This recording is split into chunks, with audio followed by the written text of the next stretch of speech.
Bonjour et bienvenue. Bienvenue dans le podcast Learn French Through Stories, le podcast qui vous aide à comprendre le français naturellement grâce à des conversations réelles, des histoires et du français de la vie quotidienne. Hello and welcome.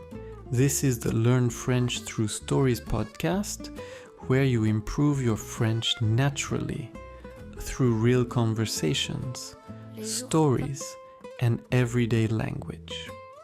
Installez-vous confortablement et commençons. Aujourd'hui, on va parler d'un problème très étrange que beaucoup d'étudiants rencontrent quand ils apprennent donc le français. Ils comprennent beaucoup de choses, mais quand ils doivent parler, soudainement, rien ne sort. Lucas, est-ce que ça t'est déjà arrivé? Oh oui, absolument. Je me souviens très bien de cette phase. Je pouvais regarder des vidéos en français, je comprenais des phrases, parfois même des conversations, mais quand quelqu'un me demandait de parler, mon cerveau devenait complètement vide, C'est frustrant, non? très frustrant, et c'est un problème extrêmement courant chez les apprenants. Alors pourquoi ça arrive? Pourquoi on peut comprendre une langue, mais ne pas réussir à la parler? Parce que la compréhension et l'expression sont deux compétences différentes. Le cerveau apprend presque toujours à comprendre avant de savoir parler. C'est exactement la même chose quand on est enfant. Un enfant peut comprendre beaucoup de choses avant de commencer à parler correctement. Mais je pense qu'il y a aussi un autre problème. La peur de faire des erreurs. Ouais, et c'est un énorme blocage. Beaucoup de personnes veulent construire une phrase parfaite dans leur tête avant de parler. Mais pendant qu'elles réfléchissent, la conversation continue. Et finalement, elles ne disent rien. Donc, quelle est la solution? Comment passer de comprendre à parler? La solution est très simple, mais pas toujours facile. Il faut parler plus tôt et plus souvent, même avec des phrases très simples. Par exemple, je pense que, je crois que, je ne sais pas. Ces petites phrases permettent de commencer à parler. Une chose que beaucoup d'apprenants font, c'est traduire dans leur tête, anglais vers français. Est-ce que tu faisais ça au début? Oui, tout le temps. Et c'est normal au début. Mais pour parler plus facilement, il faut commencer à penser directement en français. Même avec des phrases très simples, Comment peut-on pratiquer si on ne connaît personne qui parle français? il y a plusieurs solutions. Une méthode très efficace est de créer des mini-conversations.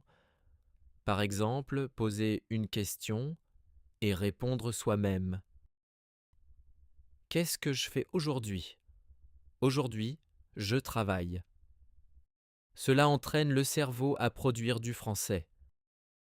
Est-ce que la répétition est importante? Oui, extrêmement.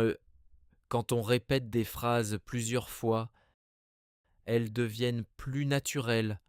Au début, il faut réfléchir. Mais après plusieurs répétitions, la phrase sort presque automatiquement. Je pense que tout le monde a vécu ce moment. Quand quelqu'un parle français avec vous et que vous ne savez pas quoi répondre. Oui, c'est un moment très gênant, mais c'est aussi une excellente opportunité d'apprendre parce que ce moment montre exactement ce que vous devez pratiquer. Donc il vaut mieux apprendre des phrases complètes que seulement des mots. Oui, absolument. Les phrases donnent un contexte. Par exemple, je suis d'accord, je ne suis pas sûr, c'est intéressant. Ces phrases d'Iceta sont très utiles dans les conversations. Nous parlons beaucoup de parler, mais l'écoute est aussi importante. Oui, parce que l'écoute donne des modèles.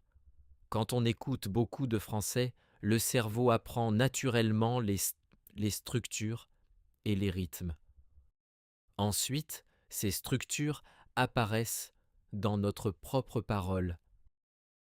Est-ce que tu te souviens du premier moment où tu as senti un vrai progrès?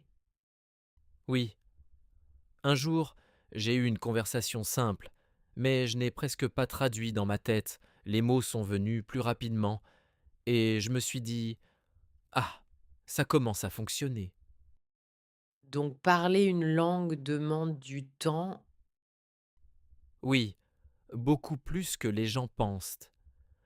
Mais avec une pratique régulière, les progrès arrivent.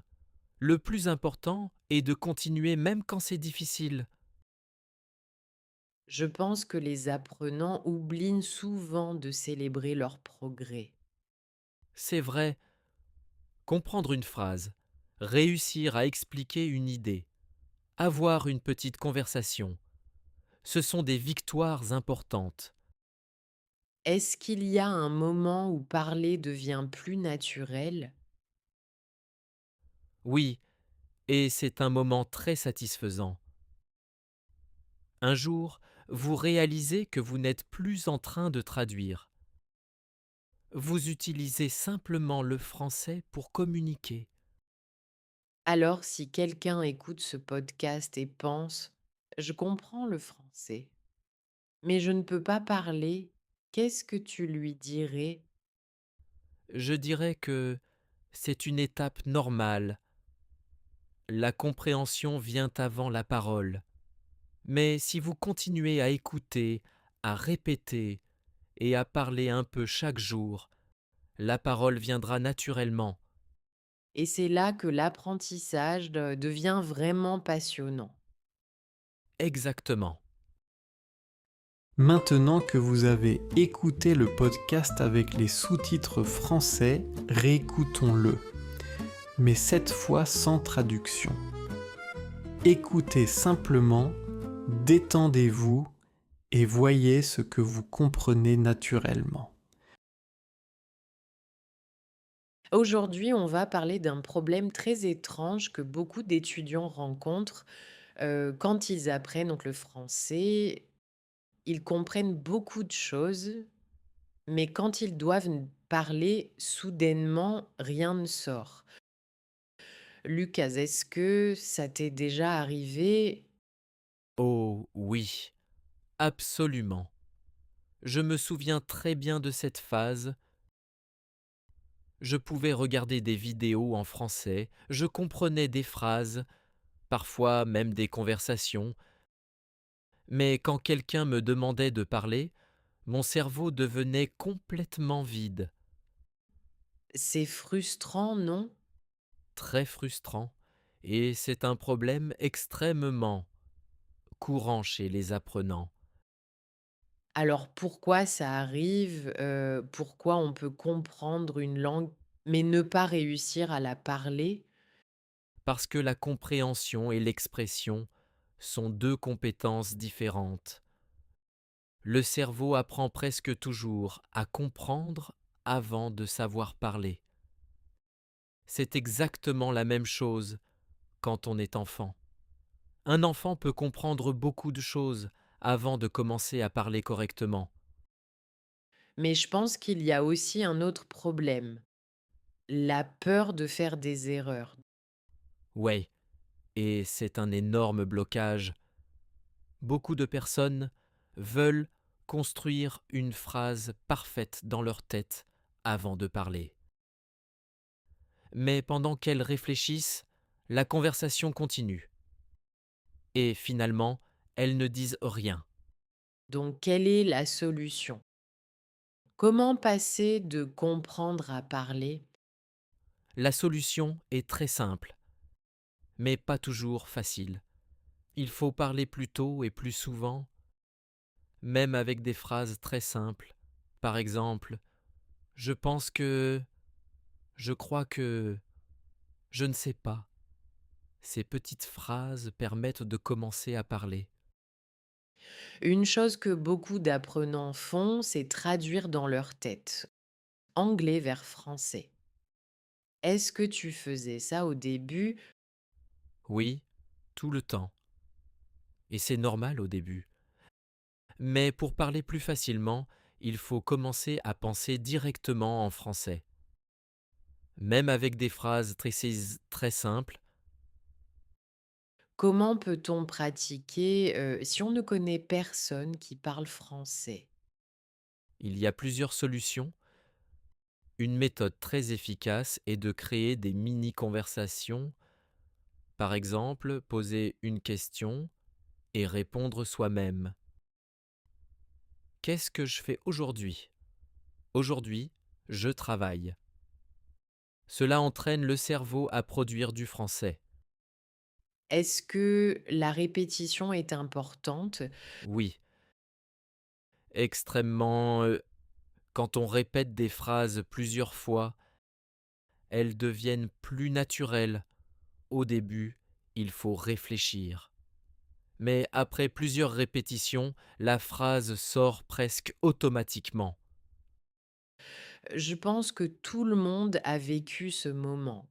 Quand quelqu'un parle français avec vous et que vous ne savez pas quoi répondre.